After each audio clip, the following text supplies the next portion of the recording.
warahmatullahi wabarakatuh. Pada kesempatan kali ini saya akan membagikan proses ujian komprehensif yang merupakan rangkaian dari kegiatan PPG dalam jabatan Angkatan 3 tahun 2022 di UIN Salatiga. Sebelumnya, ucapan terima kasih saya sampaikan kepada Bapak Profesor Mansur MAG dan Ibu Nur Malihah SPDM HUM PhD yang merupakan penguji dalam ujian komprehensif kali ini. Selamat menyaksikan.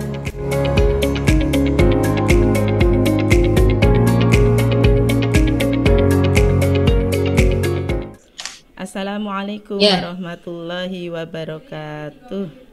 Apa kabar anak-anak kelas 5 yang hebat? Alhamdulillah. Salam. Kita bertemu kembali dalam materi surah Atin ya. Tujuan sebelum kita belajar, mari kita berdoa terlebih dahulu. Berdoa dimulai, berdoa selesai. Kelas 5 cerdas, hebat, luar biasa. Tepuk 1, tepuk 2, tepuk semangat. Semangat. Iya. Terima kasih anak-anakku sekalian. Pada kesempatan kali ini kita akan belajar dengan surah Atin dan tujuan pembelajarannya adalah kalian nanti dapat menganalisis hukum bacaan dalam surat Atin ya. Nah, hukum bacaan yang akan kita pelajari yaitu idgham syamsiyah. Namun sebelumnya coba anak-anak perhatikan, ini adalah gambar orang sedang mengaji ya. Bagus. Gambar anak sedang mengaji. Di dalam mengaji itu anak-anak kita harus mengetahui ilmunya. Ilmu apa yang dimaksud adalah ilmu hukum tajwidnya. Agar apa? Agar nanti saat membaca Al-Quran bisa dengan baik ya. Nah, hukum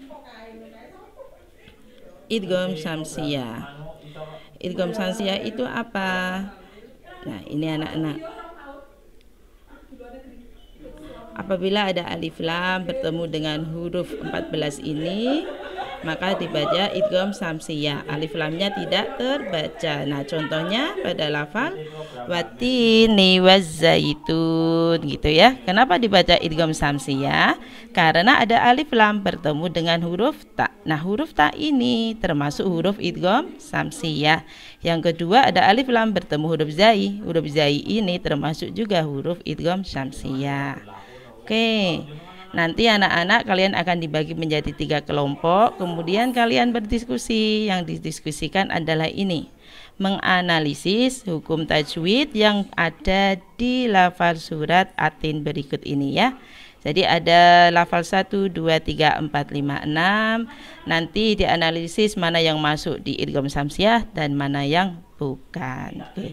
Setelah ini anak-anak kalian akan berdiskusi kembali dengan menganalisis hukum tajwid yang lebih komplit lagi. Nanti ditulis apa namanya dan sebabnya apa. Kesimpulan untuk belajar kita hari ini adalah membaca Al-Quran harus memperhatikan hukum tajwidnya agar bacaannya benar. Dan untuk refleksinya anak-anak, materi apa yang kita pelajari hari ini? Iya, bagus. Hari ini kita belajar dengan materi idgham syamsiyah. Dan bagaimanakah perasaan anak-anak setelah belajar hari ini? Alhamdulillah, semuanya senang ya. Yang awalnya tidak tahu tentang hukum tajwid, sekarang sudah tahu. Dan hikmah apa yang kita ambil dalam pembelajaran kali ini? Hikmahnya, anak-anak kita harus semakin bersemangat dalam mengaji karena ilmunya itu kita bawa sampai mati. Maksudnya sampai besok tua kita menggunakan ilmu tajwid untuk membaca Al-Quran. Nah, demikianlah pelajaran kita hari ini anak-anak. Sebelum kita tutup, kita berdoa dulu setelah belajar. Berdoa mulai, berdoa selesai. Terima kasih. Mbak Dewi, saya mau tanya. Oke, Bu. Ya, eh, apa namanya, model pembelajaran yang jenengan gunakan apa? Ini Bu, PBL Bu, Kepanjangan dari PBL? Problem Based Learning. Oke, kalau pendekatannya pakai pendekatan apa? Pendekatannya pakai scientific. Maksud dari scientific seperti apa? Bisa Scien- dijelaskan oh secara iya, singkat.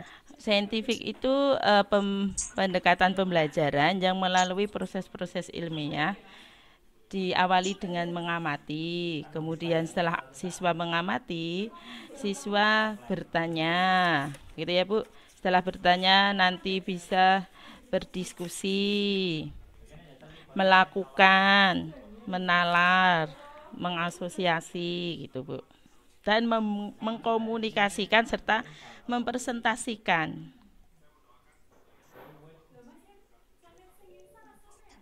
Em, Kalau membuat soal yang baik itu soal yang seperti apa? Soal yang baik itu soal yang ini Bu, yang mengandung HOTS. Kalau sekarang lagi ngetren HOTS kayaknya Bu. Kepanjangan dari hot apa? Wah, kepanjangannya High Order Thinking Skills gitu ya. Intinya berpikir tingkat tinggi. Oke, satu lagi yang terakhir. Iya Bu. Eh, Ketika mengawali ini tadi, karena buru-buru kan jadi nggak terlalu nampak. Ketika mengawali pembelajaran, bagaimana cara Mbak Dewi itu menarik perhatian dan memotivasi siswa? Oke, biasanya Ibu kalau di SD saya biasanya mengajak mereka tepuk. Kemudian mereka biasanya di kelas itu punya tepuk sendiri-sendiri. Yang intinya tepuknya itu menginspirasi Mm-mm. mereka saat belajar. Contohnya kalau di kelas 5 itu biasanya kalau dipanggil kelas 5 jawabnya hebat, cerdas, luar biasa gitu, Bu. Oke, Ini cukup Mbak Dewi. cukup ya. Terima kasih banyak, Ibu. Oke, sudah ya. Ya, saya keluar, Bu. Yuk, ganti sekarang. Ye, Siap, ya. assalamualaikum. Ya.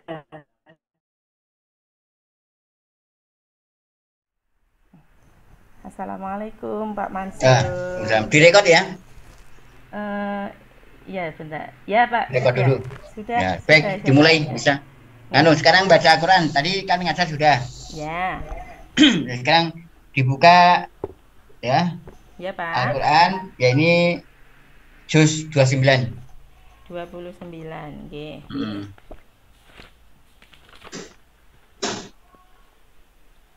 29 itu dimulai surat Al-Mulk ya, Pak ya. Ya, Ya. Al-Waqiah. Nggih, Pak. Sampun, Pak. Ya dibaca. Nggih. Yang keras. Ya, Pak. A'udzu billahi minasyaitonir rajim. Bismillahirrahmanirrahim. Tabarakalladzi biyadihil mulk wa huwa ala kulli syai'in qadir. Alladzi khalaqal mauta wal hayata liyabluwakum ayyukum ahsanu amala wa huwal azizul ghafur. الذي خلق سبع سماوات طباقا ما ترى في خلق الرحمن من تفاوت فارجع البصر هل ترى من فطور ثم ارجع البصر كرتين ينقلب إليك البصر خاسئا وهو حسير ولقد زينا السماء الدنيا بمصابيح وجعلناها رجوما للشياطين. Ya sudah.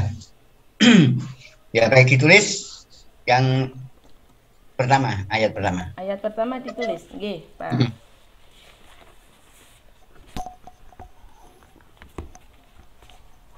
Pakai pensil boleh, Pak, atau harus Ya. pulpen? Ya, terserah, pokoknya ada tulisannya. Nggih.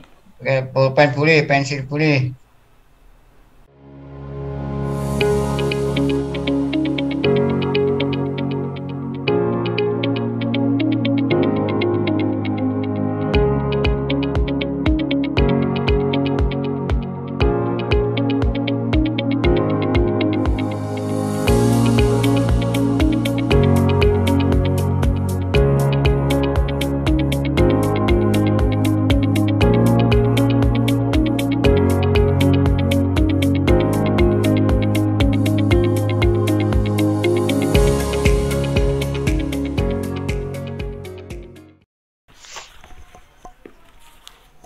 Sudah dilihatkan.